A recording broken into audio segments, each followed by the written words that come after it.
മത്തായിയുടെ സുവിശേഷം അധ്യായം 9. തളർവാത രോഗിയെ സുഖപ്പെടുത്തുന്നു. യേശു തോണിയിൽ കയറി കടൽ കടന്ന് സ്വന്തം പട്ടണത്തിലെത്തി. അവൻ ഒരു തളർവാത രോഗിയെ ശയ്യോടെ അവന്റെ അടുക്കൽ കൊണ്ടുവന്നു. അവരുടെ വിശ്വാസം കണ്ട് അവൻ തളർവാത രോഗിയോട് അരുളി ചെയ്തു, മകനെ, ധൈര്യമായിരിക്കുക, നിന്റെ പാപങ്ങൾ ക്ഷമിക്കപ്പെട്ടിരിക്കുന്നു. അപ്പോൾ നിയമജ്ഞരിൽ ചിലർ പരസ്പരം പറഞ്ഞു, ഇവൻ ദൈവദൂഷണം പറയുന്നു. അവരുടെ വിചാരങ്ങൾ ഗ്രഹിച്ച യേശു ചോദിച്ചു, നിങ്ങൾ ഹൃദയത്തിൽ തിന്മ വിചാരിക്കുന്നതെന്ത്? എന്താണ് എളുപ്പം, നിന്റെ പാപങ്ങൾ ക്ഷമിക്കപ്പെട്ടിരിക്കുന്നു എന്ന് പറയുന്നതോ എഴുന്നേറ്റ് നടക്കുക എന്ന് പറയുന്നതോ? ഭൂമിയിൽ പാപങ്ങൾ ക്ഷമിക്കാൻ മനുഷ്യപുത്രന് അധികാരമുണ്ടെന്ന് നിങ്ങൾ അറിയേണ്ടതിനാണിത്. അനന്തരം അവൻ തളർവാത രോഗിയോട് പറഞ്ഞു, എഴുന്നേറ്റ് നിന്റെ ശയ്യവും എടുത്ത് വീട്ടിലേക്ക് പോവുക. അവൻ എഴുന്നേറ്റ് വീട്ടിലേക്ക് പോയി. ഇത് കണ്ട് ജനക്കൂട്ടം ഭയചകിതരായി. മനുഷ്യർക്ക് ഇത്തരം അധികാരം നൽകിയ ദൈവത്തെ മഹത്വപ്പെടുത്തി. മത്തായിയെ വിളിക്കുന്നു. യേശു അവിടെ നിന്ന് നടന്നു നീങ്ങവേ മത്തായി എന്നൊരാൾ ചുങ്കസ്ഥലത്ത് ഇരിക്കുന്നത് കണ്ടു. യേശു അവനോട് പറഞ്ഞു, എന്നെ അനുഗമിക്കുക. അവൻ എഴുന്നേറ്റ് യേശുവിനെ അനുഗമിച്ചു. യേശുവിന്റെ ഭവനത്തിൽ ഭക്ഷണത്തിരുന്നപ്പോൾ അനേകം ചുങ്കക്കാരും പാപികളും വന്ന് അവനോടും ശിഷ്യരോടും കൂടെ ഭക്ഷണത്തിനിരുന്നു. ഫരിസേയർ ഇത് കണ്ട് ശിഷ്യന്മാരോട് ചോദിച്ചു, നിങ്ങളുടെ ഗുരു ചുങ്കക്കാരോടും പാപികളോടും കൂടെ ഭക്ഷിക്കുന്നത് എന്തുകൊണ്ട്? ഇത് കേട്ട് അവൻ പറഞ്ഞു, ആരോഗ്യമുള്ളവർക്കല്ല, രോഗികൾക്കാണ് വൈദ്യനെ കൊണ്ട് ആവശ്യം. ബലിയല്ല, കരുണയാണ് ഞാൻ ആഗ്രഹിക്കുന്നത് എന്നതിന്റെ അർത്ഥം നിങ്ങൾ പോയി പഠിക്കുക. ഞാൻ വന്നത് നീതിമാന്മാരെ വിളിക്കാനല്ല, പാപികളെ വിളിക്കാനാണ്. ഉപവാസത്തെക്കുറിച്ച് തർക്കം.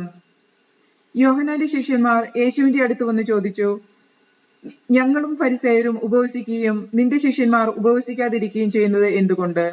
അവൻ അവരോട് പറഞ്ഞു, മണവാളൻ കൂടെയുള്ളപ്പോൾ മണവറത്തോഴർക്ക് ദുഃഖം ആചരിക്കാനാകുമോ? മണവാളൻ അവരിൽ നിന്ന് അകറ്റപ്പെടുന്ന ദിവസങ്ങൾ വരും, അപ്പോൾ അവർ ഉപവസിക്കും. ആരും പഴയ വസ്ത്രത്തിൽ പുതിയ തുണിക്കഷം തുന്നിച്ചേർപ്പിക്കാറില്ല. അങ്ങനെ ചെയ്താൽ തയ്ച്ചു ചേർത്ത തുണിക്കഷ്ണം വസ്ത്രത്തിൽ നിന്ന് കീറിപ്പോരുകയും കീറൽ വലുതാകുകയും ചെയ്യും. ആരും പുതിയ വീഞ്ഞ് പഴയ തോൽക്കുടത്തിൽ ഒഴിച്ചു വെക്കാറില്ല. അങ്ങനെ ചെയ്താൽ തോൽക്കുടങ്ങൾ പൊട്ടി വീഞ്ഞൊഴുകി പോവുകയും കുടങ്ങൾ നഷ്ടപ്പെടുകയും ചെയ്യും. അതിനാൽ പുതിയ വീഞ്ഞ് പുതിയ തോൽക്കുടങ്ങളിലാണ് ഒഴിച്ചു വെക്കുക. അപ്പോൾ രണ്ടും ഭദ്രമായിരിക്കും. രക്തസ്രാവക്കാരി ഭരണാധിപന്റെ മകൾ. അവൻ അവരോട് സംസാരിച്ചുകൊണ്ടിരിക്കുമ്പോൾ ഒരു ഭരണാധികാരി അവനെ സമീപിച്ചു. താണു വണങ്ങിക്കൊണ്ട് പറഞ്ഞു, എന്റെ മകൾ അല്പം മുമ്പ് മരിച്ചുപോയി. നീ വന്ന് അവളുടെ മേൽ കൈവയ്ക്കുമെങ്കിൽ അവൾ ജീവിക്കും. യേശുവും ശിഷ്യന്മാരും അവനോടൊപ്പം പോയി. 12 വർഷമായി രക്തസ്രാവം നിമിത്തം കഷ്ടപ്പെട്ടിരുന്ന ഒരു സ്ത്രീ പിന്നിലൂടെ വന്ന് അവന്റെ വസ്ത്രത്തിന്റെ വിളുമ്പിൽ സ്പർശിച്ചു. അവന്റെ വസ്ത്രത്തിൽ ഒന്ന് സ്പർശിച്ചാൽ മതി, എനിക്ക് സൗഖ്യം കിട്ടുമെന്ന് അവൾ ഉള്ളിൽ വിചാരിച്ചിരുന്നു. യേശു തിരിഞ്ഞ് അവളെ നോക്കി അരുളി ചെയ്തു, മകളെ, ധൈര്യമായിരിക്കുക, നിന്റെ വിശ്വാസം നിന്നെ രക്ഷിച്ചിരിക്കുന്നു. ആ നിമിഷം മുതൽ അവൾ സൗഖ്യമുള്ളവളായി. യേശു ഭരണാധികാരിയുടെ ഭവനത്തിലെത്തി.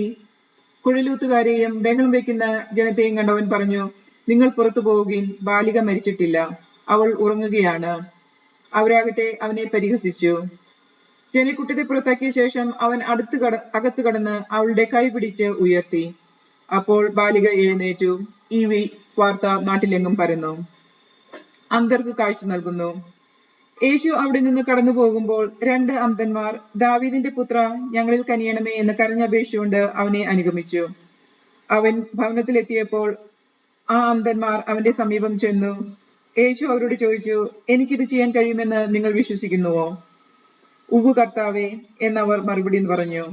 നിങ്ങളുടെ വിശ്വാസം പോലെ നിങ്ങൾക്ക് ഭവിക്കട്ടെ എന്ന് പറഞ്ഞുകൊണ്ട് അവൻ അവരുടെ കണ്ണുകളിൽ സ്പർശിച്ചു. അവരുടെ കണ്ണുകൾ തുറന്നു. ഇതാ, ആരും അറിയാനിടയാകരുത് എന്ന് യേശു അവരോട് കർശനമായി നിർദ്ദേശിച്ചു. എന്നാൽ അവർ പോയി തന്റെ കീർത്തി നാടെങ്ങും പകർത്തി. ഊമനെ സുഖപ്പെടുത്തുന്നു. അവർ പോയി കഴിഞ്ഞപ്പോൾ പിശാചു ബാധിതനായ ഒരു ഊമനെ ജനങ്ങൾ അവന്റെ അടുക്കലേക്ക് കൊണ്ടുവന്നു. അവൻ പിശാചു പുറത്താക്കിയപ്പോൾ ആ ഊമൻ സംസാരിച്ചു. ജനങ്ങൾ അത്ഭുതപ്പെട്ടു പറഞ്ഞു, ഇതുപോലൊരു സംഭവം ഇസ്രായേലിൽ ഒരിക്കലും കണ്ടിട്ടില്ല. എന്നാൽ ഫരിസേയർ പറഞ്ഞു, അവർ പിശാചുക്കളുടെ തലവനെ കൊണ്ടാണ് പിശാചുകളെ ബഹിഷ്കരിക്കുന്നത്. വിളവിന്റെ നാഥനോട് പ്രാർത്ഥിക്കുവിൻ. യേശു അവരുടെ സിനഗോഗിൽ പഠിപ്പിച്ചും രാജ്യത്തിന്റെ ശുശ്രൂഷം പ്രസംഗിച്ചും എല്ലാ രോഗങ്ങളും വ്യാധികളും സുഖപ്പെടുത്തിയും എല്ലാ നഗരങ്ങളിലും ഗ്രാമങ്ങളിലും ചുറ്റി സഞ്ചരിച്ചു. ജനക്കൂട്ടത്തെ കണ്ടപ്പോൾ യേശുവിന് അവരുടെ മേൽ അനുകമ്പ തോന്നി. അവർ ഇടയനില്ലാത്ത ആടുകളെ പോലെ പരിഭ്രാന്തരും നിസ്സഹായരുമായിരുന്നു. അവൻ ശിഷ്യന്മാരോട് പറഞ്ഞു, വിളവധികം, വേലക്കാരോ ചുരുക്കം. അതിനാൽ എന്റെ വിളഭൂമിയിലേക്ക് വേലക്കാരെ അയക്കുവാൻ വിളവിന്റെ നാഥനോട് പ്രാർത്ഥിക്കുവിൻ. അപ്പൊസ്തലന്മാരെ അയക്കുന്നു. അവൻ തന്റെ 12 ശിഷ്യന്മാരെ വിളിച്ച് അശുദ്ധാത്മാക്കളെ ബഹിഷ്കരിക്കാനും എല്ലാ രോഗങ്ങളും വ്യാധികളും സുഖപ്പെടുത്തുവാനും അവർക്ക് അധികാരം നൽകി. ആ 12 അപ്പൊസ്തലന്മാരുടെ പേരുകൾ: ഒന്നാമൻ പത്രോസ് എന്ന് വിളിക്കപ്പെടുന്ന ശിമയോൻ, അവന്റെ സഹോദരൻ അന്ത്രയോസ്, സെബദിയുടെ പുത്രന്മാരായ യാക്കോബ്, അവന്റെ സഹോദരൻ യോഹന്നാൻ, ഫിലിപ്പോസ്, ബർത്തലോമിയ, തോമസ്, ചുങ്കക്കാരൻ മത്തായി, ഹെൽപ്പായുടെ പുത്രൻ യാക്കോബ്, തദേവുസ്, കാനാക്കാരൻ ശിമയോൻ, യേശുവിനെ ഒറ്റിക്കൊടുത്ത യൂദാസ് ഇസ്കറിയോത്ത. ഈ 12 പേരും യേശു ഇപ്രകാരം ചുമതലപ്പെടുത്തി അയച്ചു: നിങ്ങൾ വിജാതിയരുടെ അടുത്തേക്ക് പോകരുത്, സമറിയക്കാരുടെ പട്ടണത്തിൽ പ്രവേശിക്കുകയും മരുത്. പ്രത്യുത ഇസ്രായേൽ വംശത്തിലെ നഷ്ടപ്പെട്ടുപോയ ആളുകളുടെ അടുത്തേക്ക് പോകുവിൻ. പോകുമ്പോൾ സ്വർഗരാജ്യം സമീപിച്ചിരിക്കുന്നു എന്ന് പ്രസംഗിക്കുവിൻ. രോഗികളെ സുഖപ്പെടുത്തുകയും മരിച്ചവരെ ഉയർപ്പിക്കുകയും കുഷ്ഠരോഗികളെ ശുദ്ധരാക്കുകയും പിശാചുക്കളെ ബഹിഷ്കരിക്കുകയും ചെയ്യുവിൻ. ദാനമായി നിങ്ങൾക്ക് കിട്ടി, ദാനമായി തന്നെ കൊടുക്കുവിൻ. നിങ്ങളുടെ അരപ്പട്ടയിൽ സ്വർണമോ വെള്ളിയോ ചെമ്പോ കരുതി വയ്ക്കരുത്. യാത്രയ്ക്ക് സഞ്ചിയോ 2 ഉടുപ്പുകളോ ചെരിപ്പോ വടിയോ കൊണ്ടുപോകരുത്. വേല ചെയ്യുന്നവർ ആഹാരത്തിന് അർഹനാണ്. നിങ്ങൾ ഏതെങ്കിലും പട്ടണത്തിലോ ഗ്രാമത്തിലോ പ്രവേശിക്കുമ്പോൾ അവിടെ യോഗ്യതയുള്ളവർ ആരെന്ന് അന്വേഷിക്കുകയും അവിടം വിടുന്നതുവരെ അവനോടുകൂടെ താമസിക്കുകയും ചെയ്യുവിൻ. നിങ്ങൾ ആ ഭവനത്തിൽ പ്രവേശിക്കുമ്പോൾ അതിന് സമാധാനം ആശംസിക്കണം. ആ ഭവനം അർഹതയുള്ളതെങ്കിൽ നിങ്ങളുടെ സമാധാനം അതിൽ വസിക്കട്ടെ. അർഹതയില്ലാത്തതെങ്കിൽ നിങ്ങളുടെ സമാധാനം നിങ്ങളിലേക്ക് തന്നെ മടങ്ങട്ടെ. ആരെങ്കിലും നിങ്ങളെ സ്വീകരിക്കുകയോ നിങ്ങളുടെ വചനം ശ്രവിക്കാതിരിക്കുകയോ ഇരുന്നാൽ ആ ഭവനം അഥവാ പട്ടണം വിട്ടു പോകുമ്പോൾ നിങ്ങളുടെ പാദങ്ങളിലെ പൊടി തട്ടിക്കളയുവിൻ. വിധി ദിവസത്തിൽ ആ പട്ടണത്തെക്കാൾ സോദോം ഗൊമോറ ദേശങ്ങൾക്ക് കൂടുതൽ ആശ്വാസമുണ്ടാകുമെന്ന് സത്യമായി ഞാൻ നിങ്ങളോട് പറയുന്നു. പീഡകളുടെ കാലം. ചെന്നായ്ക്കളുടെ ഇടയിലേക്ക് ചെമ്മരിയാടുകളെ എന്ന പോലെ ഞാൻ നിങ്ങളെ അയക്കുന്നു. അതിനാൽ നിങ്ങൾ സർപ്പങ്ങളെ പോലെ വിവേകികളും പ്രാവുകളെ പോലെ നിഷ്കളങ്കരുമായിരിക്കുവിൻ. മനുഷ്യരെ സൂക്ഷിച്ചുകൊള്ളുവിൻ. അവരെ നിങ്ങൾ ന്യായാധിപ സംഘത്തിന് ഏൽപ്പിച്ചു കൊടുക്കും.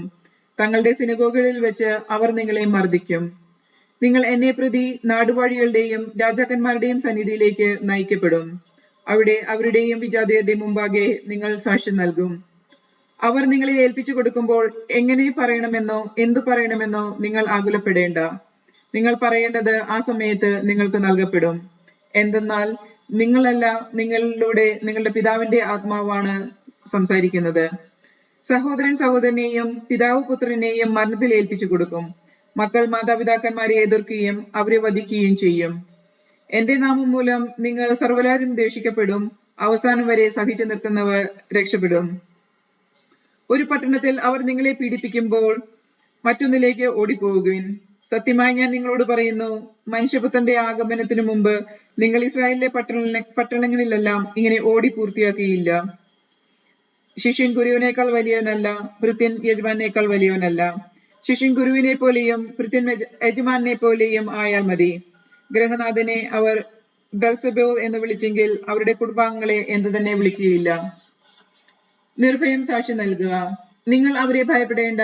എന്തെന്നാൽ മറിഞ്ഞിരിക്കുന്നതൊന്നും വെളിപ്പെടാതിരിക്കുകയില്ല, നിഗൂഢമായിരിക്കുന്നതൊന്നും അറിയപ്പെടാതിരിക്കുകയുമില്ല. അന്ധകാരത്തിൽ നിങ്ങളോട് ഞാൻ പറയുന്നവ പ്രകാശത്തിൽ പറയുവിൻ. ചെവിയിൽ മന്ത്രിച്ചത് പുരമുകളിൽ നിന്ന് ഘോഷിക്കുവിൻ. ശരീരത്തെ കൊല്ലുകയും ആത്മാവിനെ കൊല്ലാൻ കഴിയാതിരിക്കുകയും ചെയ്യുന്നവരെ നിങ്ങൾ ഭയപ്പെടേണ്ട.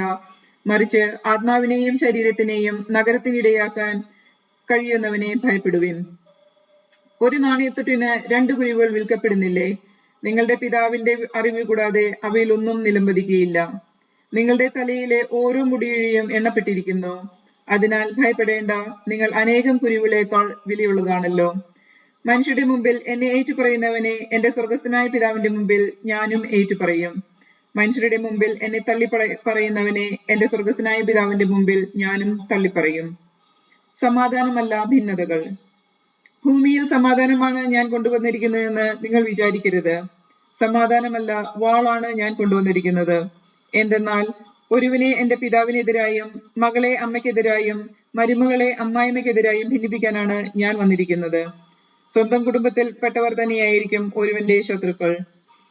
എന്നേക്കാൾ അധികം പിതാവിനെയോ മാതാവിനെയോ സ്നേഹിക്കുന്നവർ എനിക്ക് യോഗ്യനല്ല. എന്നേക്കാളും പുത്രനെയോ പുത്രിയെയോ സ്നേഹിക്കുന്നവരും എനിക്ക് യോഗ്യനല്ല. സ്വന്തം കുരിശുമെടുത്ത് എന്നെ അനുഗമിക്കാത്തവൻ എനിക്ക് യോഗ്യനല്ല. സ്വന്തം ജീവൻ കണ്ടെത്തുന്നവർ അവ നഷ്ടപ്പെടുത്തും. എന്നെ പ്രതി സ്വന്തം ജീവൻ നഷ്ടപ്പെടുത്തുന്നവർ അവ കണ്ടെത്തും. പ്രതിഫല വാഗ്ദാനം. നിങ്ങളെ സ്വീകരിക്കുന്നവൻ എന്നെ സ്വീകരിക്കുന്നു, എന്നെ സ്വീകരിക്കുന്നവൻ എന്നെ അയച്ചവനെ സ്വീകരിക്കുന്നു. പ്രവാചകനെ പ്രവാചകനായി സ്വീകരിക്കുന്നവന് പ്രവാചകന്റെ പ്രതിഫലവും നീതിമാനെ നീതിമാനായി സ്വീകരിക്കുന്നവന് നീതിമാന്റെ പ്രതിഫലവും ലഭിക്കുന്നു. ഈ ചെറിയവരിൽ ഒരുവന് ശിഷ്യന് എന്ന നിലയിൽ ഒരു പാത്രം വെള്ളമെങ്കിലും കൊടുക്കുന്നവന് പ്രതിഫലം ലഭിക്കാതിരിക്കുകയില്ലെന്ന് സത്യമായി ഞാൻ നിങ്ങളോട് പറയുന്നു. സ്നാപകന്റെ ശിഷ്യന്മാർ. യേശു 12 ശിഷ്യന്മാർക്കും നിർദ്ദേശങ്ങൾ നൽകിയതിനു ശേഷം അവരുടെ പട്ടണങ്ങളിൽ പഠിപ്പിക്കാനും പ്രസംഗിക്കാനുമായി അവിടെ നിന്ന് പുറപ്പെട്ടു. യോഹന്നാൻ കാരാഗൃഹത്തിൽ വെച്ച് ക്രിസ്തുവിന്റെ പ്രവർത്തനങ്ങളെ കുറിച്ച് കേട്ട് ശിഷ്യന്മാരെ അയച്ച് അവനോട് ചോദിച്ചു, വരാനിരിക്കുന്നവൻ നീ തന്നെയോ, അതോ ഞങ്ങൾ മറ്റൊരുവനെ പ്രതീക്ഷിക്കണമോ? യേശു പറഞ്ഞു, നിങ്ങൾ കേൾക്കുന്നതും കാണുന്നതും പോയി യോഹന്നാനെ അറിയിക്കുക.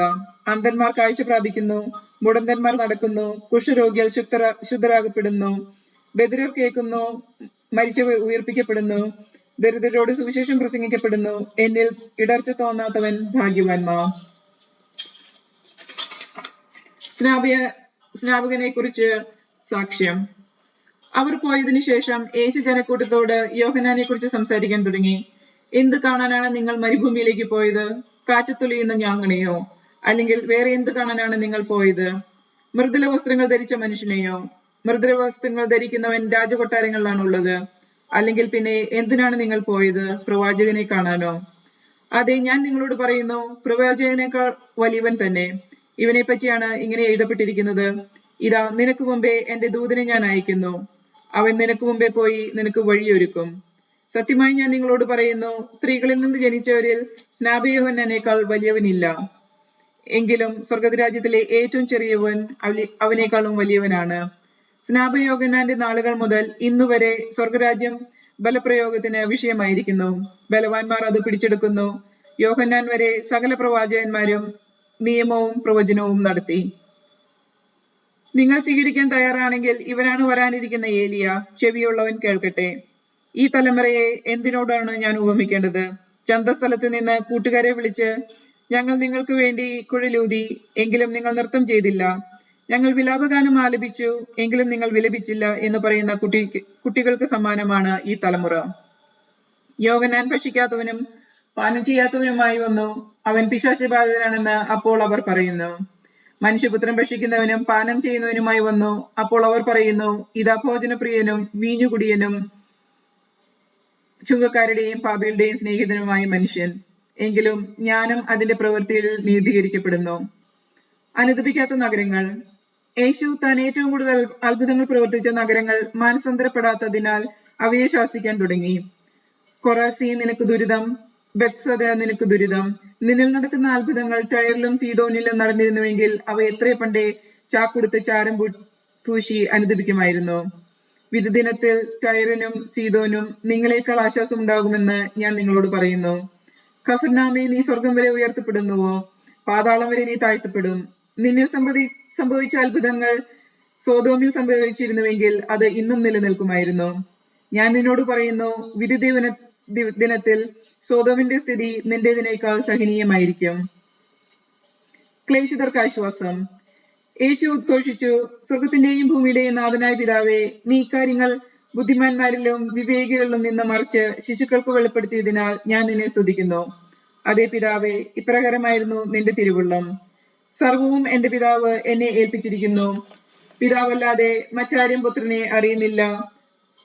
പുത്രൻ ആർക്ക് വെളിപ്പെടുത്തി കൊടുക്കാൻ മനസ്സുണ്ടാകുന്നുവോ അവനുമല്ലാതെ മറ്റാരും പിതാവിനെ അറിയുന്നില്ല. അധ്വാനിക്കുന്നവരും ഭാരം വഹിക്കുന്നവരുമായ നിങ്ങൾ എല്ലാവരും എന്റെ അടുക്കൽ വരുവിൻ, ഞാൻ നിങ്ങളെ ആശ്വസിപ്പിക്കാം. ഞാൻ ശാന്തശീലനും വിനീത ഹൃദയനുമാകയാൽ എന്റെ മുഖം വഹിക്കുകയും എന്നിൽ നിന്ന് പഠിപ്പിക്കുകയും ചെയ്യുവിൻ. അപ്പോൾ നിങ്ങൾക്ക് ആശ്വാസം ലഭിക്കും. എന്തെന്നാൽ എന്റെ മുഖം വഹിക്കാൻ എളുപ്പമുള്ളതും ചുമട് ഭാരം കുറഞ്ഞതുമാണ്. അധ്യായം 12. സാപത്തിനെ കുറിച്ച് വിവാദം. അക്കാലത്ത് ഒരു സാപത്തിൽ യേശു ഗോതമ്പ് വയലിലൂടെ കടന്നു പോവുകയായിരുന്നു. അവന്റെ ശിഷ്യന്മാർക്ക് വിശന്നു. അവർ കതിരുകൾ പറിച്ച് തിന്നാൻ തുടങ്ങി. ഫരിസേയർ ഇത് കണ്ട് അവനോട് പറഞ്ഞു, നോക്കൂ, സാപത്തിൽ നിഷിദ്ധമായത് നിന്റെ ശിഷ്യന്മാർ ചെയ്യുന്നു. അവർ പറഞ്ഞു, വിശന്നപ്പോൾ ദാവീദും അനുചരന്മാരും എന്താണ് ചെയ്തതെന്ന് നിങ്ങൾ വായിച്ചിട്ടില്ലേ? അവൻ ദൈവഭവനത്തിൽ പ്രവേശിച്ച് പുരോഹിതന്മാർക്കല്ലാതെ തനിക്കോ സഹചരന്മാർക്കോ ഭക്ഷിക്കാൻ അനുവാദമില്ലാത്ത കാഴ്ചയപ്പം ഭക്ഷിച്ചത് എങ്ങനെ? അല്ലെങ്കിൽ സാബത്ത് ദിവസം ദേവാലയത്തിന്റെ പുരോഹിതന്മാർ സാബത്ത് ലംഘിക്കുകയും അതേസമയം കുറ്റമറ്റവരായിരിക്കുകയും ചെയ്യുന്നത് എങ്ങനെയെന്ന് നിങ്ങൾ നിയമത്തിൽ വായിച്ചിട്ടില്ലേ?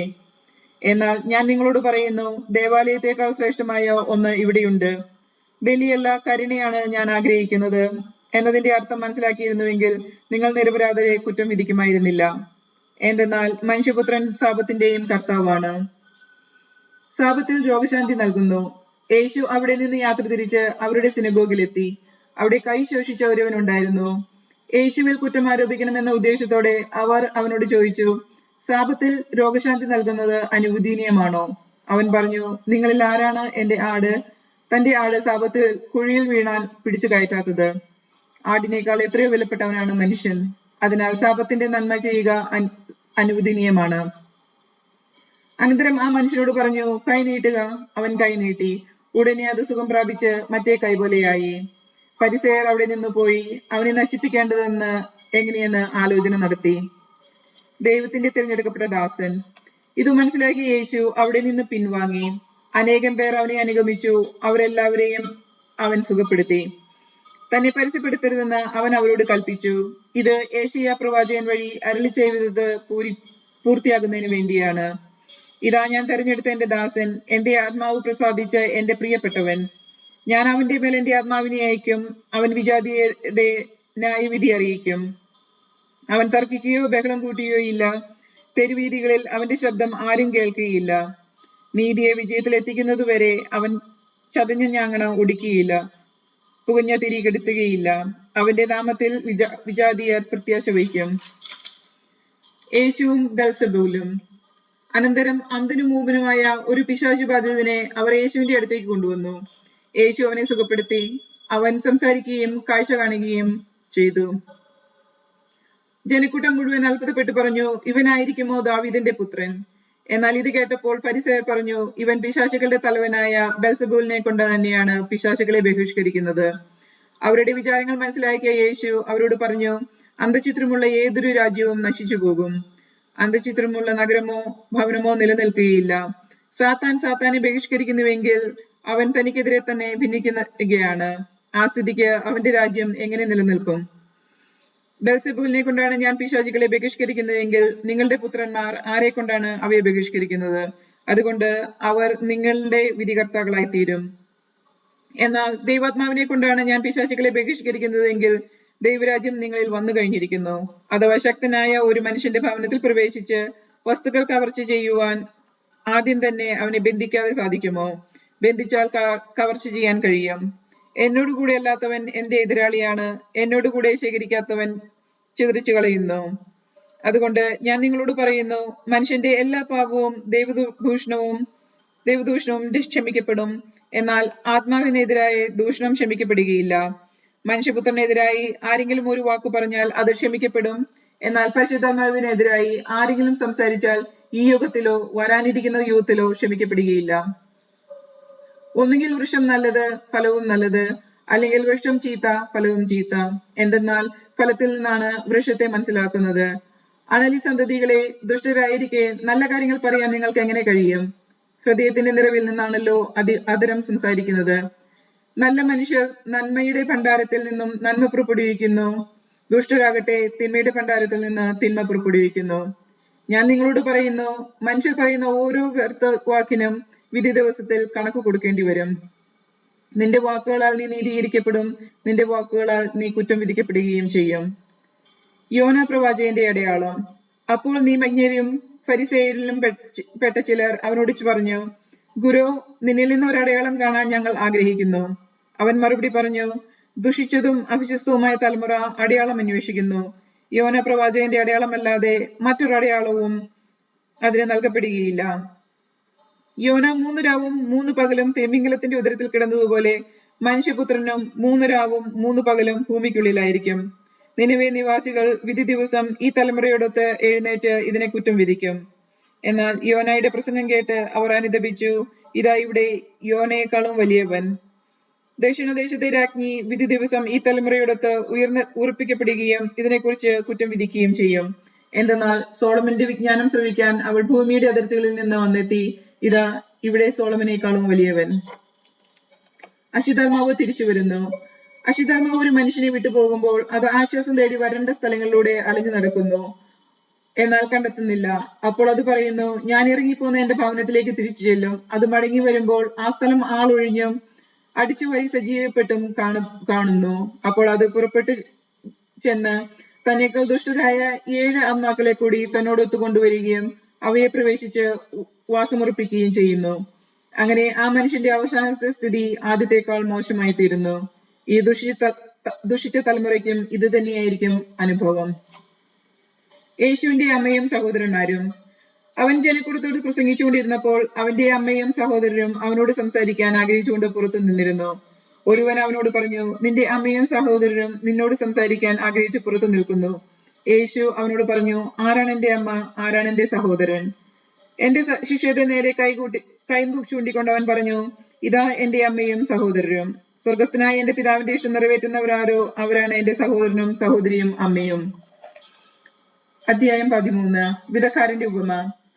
അന്ന് തന്നെ യേശു ഭവനത്തിൽ നിന്ന് പുറത്തു വന്ന് കടൽ തീരത്തിരുന്നു. ഒരു വലിയ ജനക്കൂട്ടം അവന്റെ അടുത്ത് വന്നു. തന്നിമിത്തം അവനൊരു തോണിയിൽ കയറിയിരുന്നു. ജനക്കൂട്ടം മുന്നിൽ മുഴുവൻ തീരത്തു നിന്നു. അപ്പോൾ അവൻ വളരെ കാര്യങ്ങൾ ഉപമകൾ വഴി അവരോട് പറഞ്ഞു. വിതക്കാരൻ വിതയ്ക്കാൻ പുറപ്പെട്ടു. അവൻ വിതച്ചപ്പോൾ വിത്തുകളിൽ കുറെ വഴിയരികിൽ വീണു. പക്ഷികൾ വന്ന് അത് തിന്നു. ചിലത് മണ്ണിൽ അധികമല്ലാത്ത പാറമേൽ വീണു. മണ്ണ് ആഴമില്ലാത്തതിനാൽ അത് പെട്ടെന്ന് മുളച്ചു പൊങ്ങി. സൂര്യൻ ഉദിച്ചപ്പോൾ അത് വെയിലേറ്റു വാടുകയും ഇല്ലാതിരുന്നതിനാൽ കരിഞ്ഞു പോവുകയും ചെയ്തു. വേറെ ചിലത് മുൾച്ചെടികൾക്കിടയിൽ വീണു. മുൾച്ചെടികൾ വളർന്ന് അതിനെ ഞെരുക്കിക്കളഞ്ഞു. മറ്റു ചിലത് നല്ല നിലത്ത് വീണു. അത് 100 മേനിയും 60 മേനിയും 30 മേനിയും വിളവ് നൽകി. ചെവിയുള്ളവർ കേൾക്കട്ടെ. ഉപമകളുടെ ഉദ്ദേശം. അപ്പോൾ ശിഷ്യന്മാർ അടുത്തെത്തി അവനോട് ചോദിച്ചു, നീ അവരോട് ഉപമകൾ വഴി സംസാരിക്കുന്നത് എന്തുകൊണ്ട്?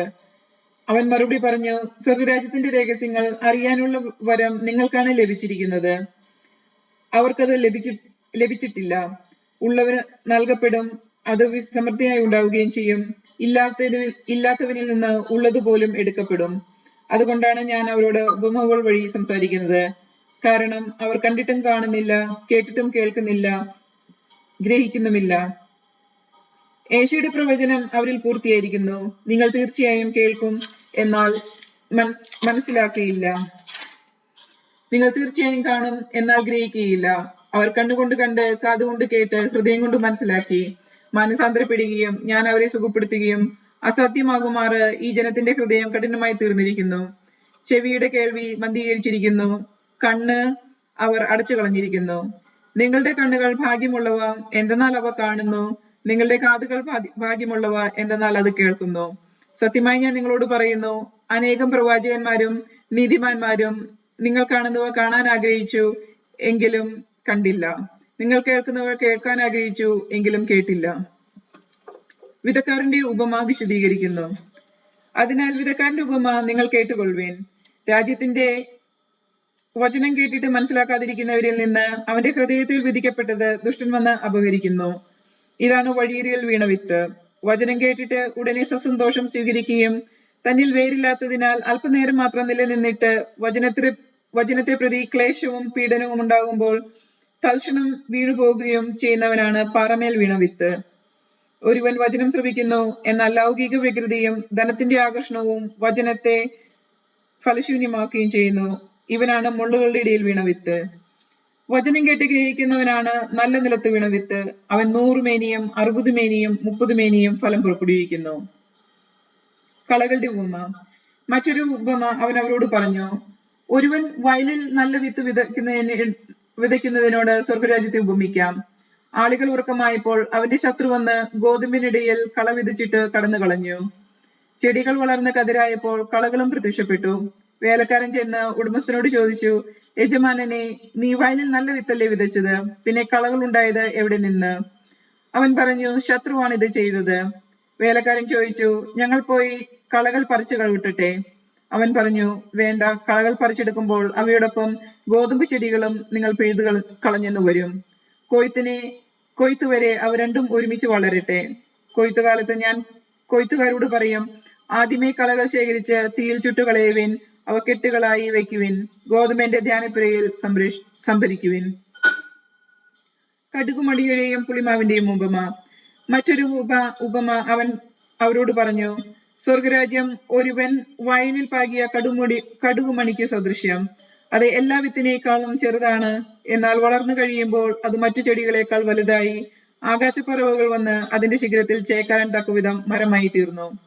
മറ്റൊരു ഉപമ അവൻ അരുളി ചെയ്തു, 3 ഇടങ്ങഴി മാവിൽ ഒരു പുളിക്കുവോളം ഒരു സ്ത്രീ ചേർത്ത പുളിപ്പിന് സദൃശ്യമാണ് സ്വർഗരാജ്യം. ഇതെല്ലാം യേശു ഉപമകൾ വഴിയാണ് ജനക്കൂട്ടത്തോട് അരുളി ചെയ്തത്. ഉപമകളിലൂടെ അല്ലാതെ അവനൊന്നും അവരോട് പറഞ്ഞില്ല. ഞാൻ ഉപമകൾ വഴി സംസാരിക്കും, ലോകസ്ഥാപനം മുതൽ നിഗൂഢമായിരിക്കുന്നവ ഞാൻ പ്രസ്താവിക്കും എന്ന പ്രവചന വചനം പൂർത്തിയാകേണ്ടതിനായിരുന്നു ഇത്.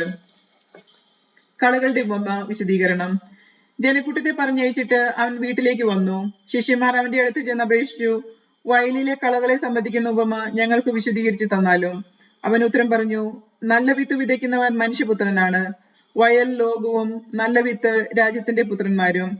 കളകൾ ദുഷ്ടന്റെ പുത്രന്മാരുമാണ്. അവ വിതച്ച ശത്രു പിശാചാണ്. കൊയ്ത്ത് യുഗാന്തമാണ്. കൊയ്ത്തുകാർ ദൈവദൂതന്മാരും. കളകൾ ശേഖരിച്ച് അഗ്നിക്കിരയാക്കുന്നത് എങ്ങനെയോ അങ്ങനെ തന്നെ യുഗാന്തത്തിലും സംഭവിക്കും. മനുഷ്യപുത്രൻ തന്റെ ദൂതന്മാരെ അയക്കുകയും അവർ അവന്റെ രാജ്യത്തിൽ നിന്ന് എല്ലാ പാപഹേതുക്കളും തിന്മകളും പ്രവർത്തിക്കുന്നവരെയും ഒരുമിച്ച് കൂട്ടി അഗ്നികുണ്ഡത്തിലേക്ക് എറിയുകയും ചെയ്യും. അവിടെ വിലാപവും പല്ലുകടിയും ആയിരിക്കും. അപ്പോൾ നീതിമാന്മാർ തങ്ങളുടെ പിതാവിന്റെ രാജ്യത്തിൽ സൂര്യനെ പോലെ ശോഭിക്കും. ചെവിയുള്ളവർ കേൾക്കട്ടെ. നിധിയുടെയും രത്നത്തിന്റെയും വലയുടെയും ഉപമകൾ. സ്വർഗരാജ്യം വയലിൽ ഒളിപ്പിച്ചു വെച്ചിരിക്കുന്ന നിധിക്ക് തുല്യം. അത് കണ്ടെത്തുന്നവൻ അത് മറച്ചു വയ്ക്കുകയും സന്തോഷത്തോടെ പോയി തനിക്കുള്ളതെല്ലാം വിറ്റ് ആ വയൽ വാങ്ങുകയും ചെയ്യുന്നു. വീണ്ടും സ്വർഗരാജ്യം നല്ല രത്നങ്ങൾ തേടുന്ന വ്യാപാരിക്ക് തുല്യം. അവൻ വിലയേറിയ ഒരു രത്നം കണ്ടെത്തുമ്പോൾ പോയി തനിക്കുള്ളതെല്ലാം വിറ്റ് അവ വാങ്ങുന്നു. സ്വർഗരാജ്യം എല്ലാത്തരം മത്സ്യങ്ങളെയും ശേഖരിക്കാൻ കടലിൽ എറിയപ്പെട്ട വലയ്ക്ക് തുല്യം. വല നിറഞ്ഞപ്പോൾ അവർ അത് കരയ്ക്ക് വലിച്ചു കയറ്റി അവർ അവിടെ ഇരുന്ന് നല്ല മത്സ്യങ്ങൾ പാത്രങ്ങളിൽ ശേഖരിക്കുകയും ചീത്ത മത്സ്യങ്ങൾ പുറത്തേക്ക് എറിയുകയും ചെയ്തു. യുഗാന്തത്തിലും ഇതുപോലെ സംഭവിക്കും. ദേവദൂതന്മാർ ദുഷ്ടന്മാരെ നീതിമാന്മാരിൽ നിന്ന് വേർതിരിക്കുകയും അഗ്നികുണ്ഡത്തിലേക്ക് എറിയുകയും ചെയ്യും. അവിടെ വിലാപവും കല്ലുകടിയുമായിരിക്കും. നിങ്ങൾ ഏതെല്ലാം ഗ്രഹിച്ചുവോ? അവൻ ചോദിച്ചു. ഉവ്വ്, അവർ ഉത്തരം പറഞ്ഞു. അവർ തുടർന്നു, സ്വർഗരാജ്യത്തിന്റെ ശിഷ്യനായി തീർന്ന ഓരോ നിയമജ്ഞനും തന്റെ നിക്ഷേപത്തിൽ നിന്ന് പുതിയതും പഴയതും പുറത്തെടുക്കുന്ന വീട്ടുടമസ്ഥന് തുല്യം. സ്വന്തം നാട്ടിൽ അവഗണിക്കപ്പെടുന്നു. യേശു ഈ ഉപമകൾ പറഞ്ഞ് അവസാനിപ്പിച്ചതിന് ശേഷം അവിടെ നിന്ന് പുറപ്പെട്ട് സ്വദേശത്ത് വന്ന് അവരുടെ സിനഗോഗിൽ പഠിപ്പിച്ചു. അവർ വിസ്മയഭരിതരായി ചോദിച്ചു, ഇവന് ഈ ജ്ഞാനവും ശക്തിയും എവിടെ നിന്ന്? ഇവൻ ആ തച്ചന്റെ മകനല്ലേ? മറിയമല്ലേ ഇവന്റെ അമ്മ? യാക്കോബ്, ജോസഫ്, ഷിമയോൻ, യൂദാസ് എന്നിവരല്ലേ ഇവന്റെ സഹോദരന്മാർ? ഇവന്റെ സഹോദരിമാരെല്ലാം തന്റെ കൂട്ടത്തിലുണ്ടല്ലോ. പിന്നെ ഇവന് ഇതെല്ലാം എവിടെ നിന്ന്? അവർക്ക് അവനിൽ ഇടർച്ചയുണ്ടായി. യേശു അവരോട് പറഞ്ഞു, പ്രവാചകൻ സ്വദേശത്ത് സ്വഭവനത്തിലുമല്ലാതെ മറ്റെങ്ങും അവമതിക്കപ്പെടുന്നില്ല. അവരുടെ അവിശ്വാസ നിമിത്തം അവൻ അവിടെ അധികം അത്ഭുതങ്ങൾ പ്രവർത്തിച്ചില്ല. സ്നാപകന്റെ ശിരച്ഛേദം. അധ്യായം 14. അക്കാലത്ത് സമാന്തര രാജാവായ ഹെരോദോസ് യേശുവിന്റെ കീർത്തിയെപ്പറ്റി കേട്ടിട്ട് തന്റെ സേവകന്മാരോട് പറഞ്ഞു, ഇവൻ സ്നാപക യോഹന്നാനാണ്. മരിച്ചവരിൽ നിന്ന് അവൻ ഉയർത്തപ്പെട്ടിരിക്കുന്നു. അതുകൊണ്ടാണ് ഈ ശക്തി ഇവനിൽ പ്രവർത്തിക്കുന്നത്. ഹെരോദോസ് യോഹന്നാനെ ബന്ധിച്ച കാരാഗ്രഹത്തിൽ അടച്ചിരുന്നു. സ്വന്തം സഹോദരനായ ഫിലിപ്പോസിന്റെ ഭാര്യ ഹെരോദിയ നിമിത്തമാണ് അവൻ ഇത് ചെയ്തത്. എന്തെന്നാൽ യോഹന്നാൻ അവനോട് പറഞ്ഞിരുന്നു, അവളെ നീ സ്വന്തമാക്കുന്നത് നിയമാനുസൃതമല്ല. ഹെരോദേസിന് അവനെ വധിക്കണമെന്നുണ്ടായിരുന്നു. എങ്കിലും അവൻ ജനത്തെ ഭയപ്പെട്ടു. എന്തെന്നാൽ അവർ യോഹന്നാനെ പ്രവാചകനായി പരിഗണിച്ചിരുന്നു. ഹെരോദേസിന്റെ ജന്മദിനത്തിൽ ഹെരോദിയയുടെ പുത്രി രാജസദസ്സിൽ നൃത്തം ചെയ്ത് അവനെ സന്തോഷിപ്പിച്ചു. തന്മൂലം അവൾ ചോദിക്കുന്നത് എന്ത് നൽകാമെന്ന് രാജാവ് അവളോട് ആണയിട്ട് വാഗ്ദാനം ചെയ്തു. അവൾ അമ്മയുടെ നിർദ്ദേശം അനുസരിച്ച് പറഞ്ഞു, സ്നാപയോഹന്നാന്റെ ശിരസ് ഒരു തളികയിൽ വെച്ച് എനിക്ക് തരിക.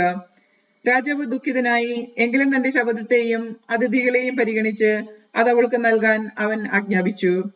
അവൻ കാരാഗൃഹത്തിൽ ആളയച്ച് യോഹന്നാന്റെ തല വെട്ടിയെടുത്തു. അതൊരു തളികയിൽ വെച്ച് പെൺകുട്ടിക്ക് നൽകി. അവൾ അത് അമ്മയുടെ അടുത്തേക്ക് കൊണ്ടുപോയി. അവന്റെ ശിഷ്യന്മാർ വന്ന് മൃതശരീരം എടുത്ത് സംസ്കരിച്ചു. അനന്തരം അവർ യേശുവിനെ വിവരമറിയിച്ചു.